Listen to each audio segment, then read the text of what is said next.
अब सवाल है पाकिस्तान और न्यूजीलैंड। न्यूजीलैंड भी डिप किया है। न्यूजीलैंड का भी आप उठा के देखें, वो आई थिंक आखिरी 4 मैच हारे हैं।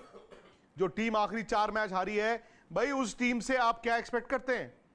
पाकिस्तान और द अदर हैंड शुरू में बहुत ज्यादा बड़े मैच नहीं जीती थी, लेकिन जो न्यूजीलैंड को उन्होंने लास्ट मैच में हराया है, स्पेशली फखर जमान जिस तरह से आए हैं, I think Pakistan is in with a chance. So as we speak, समीकरण यह है कि अफगानिस्तान के हाथ से आज शायद सेमीफाइनल का जो टिकट तक पहुंच सकते हैं, अफगानिस्तान आज ही पहुंच जाता। न्यूजीलैंड ये प्रे करेगा कि बैंगलोर थर्सडे बरसात ना हो।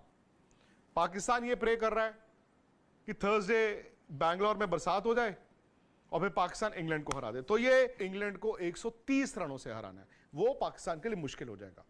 सो पाकिस्तान यही चाहेगा कि अगर आइडियली उनका जो परसों थर्सडे श्रीलंका और न्यूजीलैंड का मैच है उसमें